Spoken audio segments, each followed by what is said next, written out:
Hello दोस्तों, स्वागत है आज की एक नई वीडियो में। दोस्तों, आज की इस वीडियो में आप सभी के सामने कक्षा 10 विज्ञान के बहुत ही ज़्यादा महत्वपूर्ण प्रश्न लेकर के आ गया हूं, जो आपको 29 फरवरी के बोर्ड एग्जाम में 100% देखने को मिलेंगे।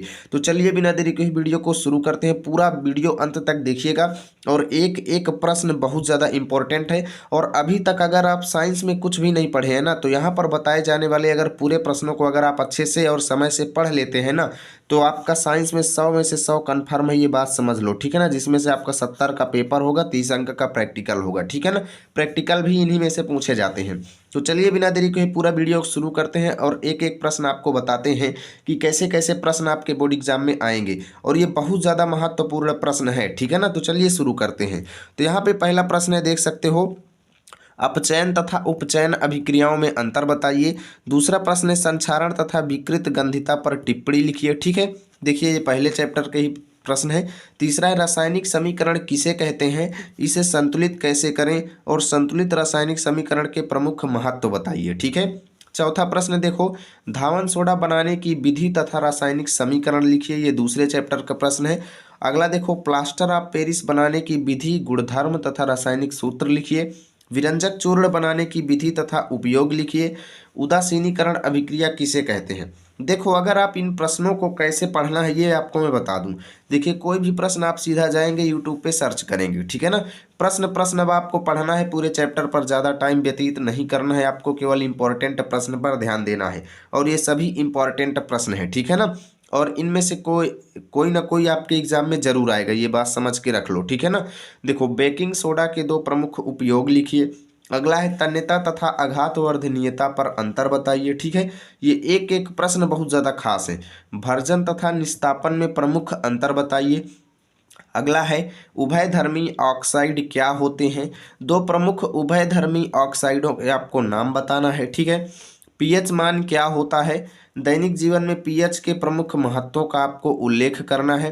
13वां प्रश्न देखिए, सक्रियता श्रेणी किसे कहते हैं, इसके प्रमुख महत्व आपको बताना है। ठीक है, 14वां प्रश्न है, धातुओं तथा अधातुओं के प्रमुख गुणधर्मों का उल्लेख कीजिए।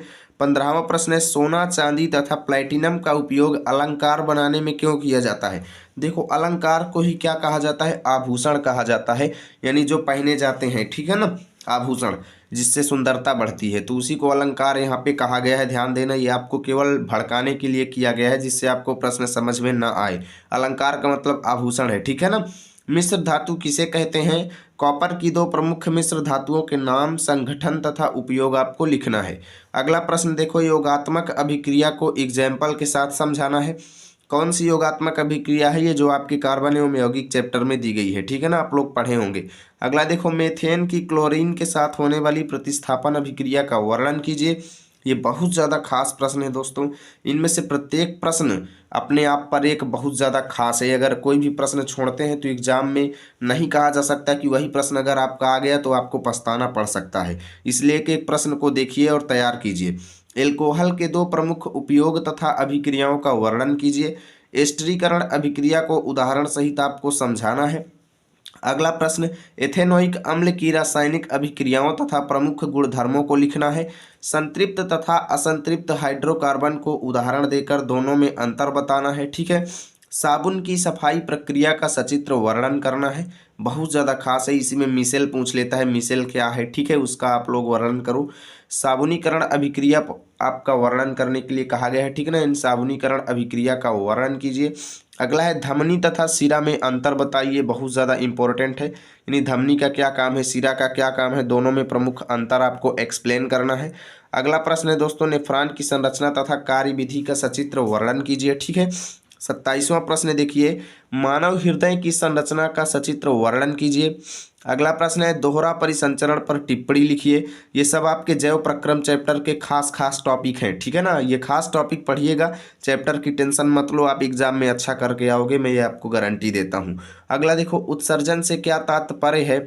मानव वृक्क यानी जिसको किडनी कहा जाता है, मानव वृक्क की संरचना तथा क्रियाविधि आपको लिखना है। ठीक है, पौधों में वाष्पोत्सर्जन की प्रक्रिया को आपको समझाना है। ठीक है, सीधा आप लोग टॉपिक वाइज आप इन्हें सर्च करेंगे, जो भी टॉपिक से रिलेटेड प्रश्न है सीधा उस टॉपिक को यूट्यूब पे सर्च करेंगे और पढ़ना शुरू करेंगे। ठीक है, अब देखिए अगले पेज पे, 31वां प्रश्न है परिवार नियोजन से आप क्या समझते हैं।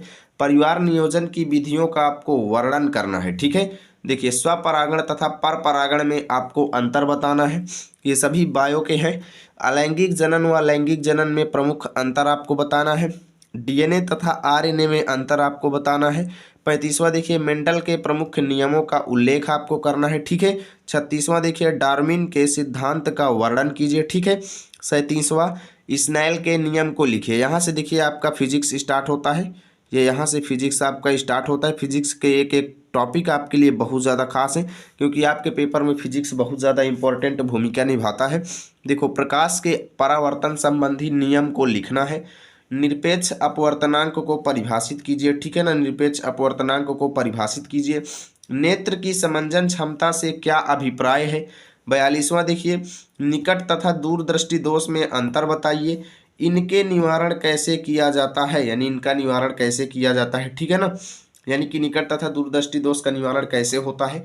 अगला देखिए मानव नेत्र के प्रमुख भागों का सचित्र वर्णन आपको करना है। ठीक है, वायुमंडलीय अपवर्तन को परिभाषित कीजिए।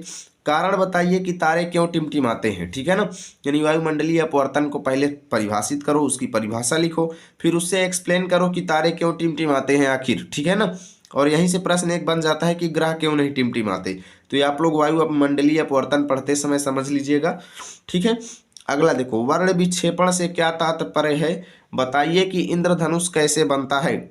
ठीक है, 46 ओम के नियम का उल्लेख करना है। 47वां प्रश्न है किसी चालक का प्रतिरोध किन बातों पर निर्भर करता है और प्रतिरोधकता को समझाइए। ठीक है, ये दोनों एक में आते हैं और बहुत ज़्यादा खास प्रश्न है। कभी कभी प्रतिरोधकता या इसी को विशिष्ट प्रतिरोध कहते हैं, तो विशिष्ट प्रतिरोध अकेले भी पूछ लेता है। ठीक है ना, सेम चीज़ आपको सेम आंसर लिखना पड़ेगा। देखो प्रतिरोधों के पार्श्व क्रम या इसी को समांतर क्रम बोलते हैं। तो प्रतिरोधों के समांतर क्रम संयोजन का व्यंजक आपको व्युत्पन्न करने के लिए कहता है, यानी एक डेरिवेशन है ये। ठीक है, ये आता है 100% आता है। ठीक है, श्रेणी क्रम संयोजन का तुल्य प्रतिरोध ज्ञात करने के लिए व्यंजक व्युत्पन्न कीजिए, बहुत ज़्यादा इंपॉर्टेंट है। 49वां प्रश्न। 50वां देखिए चुंबकीय क्षेत्र रेखाओं से आप क्या समझते हैं, इनके प्रमुख गुणधर्मों का उल्लेख आपको करना है। ठीक है, विद्युत चुंबकीय प्रेरण से क्या तात्पर्य है, मोस्ट इंपॉर्टेंट प्रश्न है 51वां। ठीक है ना, फैराडे के नियमों को आपको लिखना है, बहुत ज़्यादा खास प्रश्न है ये भी। फैराडे के जितने भी नियम हैं आपसे पूछ लिए जाते हैं। देखिए विद्युत मोटर अथवा विद्युत जनित्र, इन दो में से कोई एक तो आना ही आना है, ध्यान देना। पहले उपयोग लिखो, फिर क्रियाविधि लिखो, और यहाँ पे सिद्धांत भी पूछ लेता है। ठीक है ना, सिद्धांत का और सचित्र वर्णन आपको करना है। तो एक चीज़ें हैं। ठीक है ना, परिनालिका किसे कहते हैं, और आर्मेचर भी पूछ लेता है।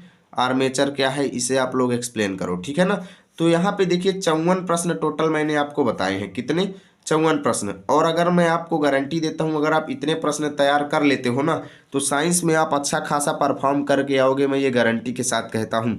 क्योंकि अगर आप इन टॉपिक को अच्छे से पढ़ लेंगे बचे हुए समय में रिवीजन के तौर पे, तो इन्हीं से आपके क्या होते हैं, इन्हीं टॉपिक से आपके न्यूमेरिकल बनेंगे। क्या बनेंगे, न्यूमेरिकल बनेंगे। ठीक है ना, और जब न्यूमेरिकल बनेंगे तो आप न्यूमेरिकल भी कर लेंगे, इन्हीं से बनेंगे जब आप इन टॉपिक्स को डिटेल पर पढ़ लेंगे। ठीक है ना, तो यदि वीडियो अच्छी लगी तो भाई लाइक करना, दोस्तों के पास शेयर करना, ताकि उनको भी ऐसे वन शॉट वीडियो मिले जिससे उनका वन शॉट रिवीजन हो पाए। और आप लोग अगर पूरे आप सॉल्यूशन चाहते हो कि एक वीडियो में मैं इन सभी प्रश्नों को ख़त्म कर दूं ताकि आपका बेहतरीन तरीके से पूरा विज्ञान रिवाइज हो जाए, तो कमेंट करो और जल्दी ही पूरी साइंस में ख़त्म करवा दूंगा। ठीक है ना, वीडियो अच्छी लगी है तो लाइक करना, दोस्तों के पास शेयर करना। इसकी PDF चाहिए तो हमारे टेलीग्राम चैनल को ज्वाइन करना।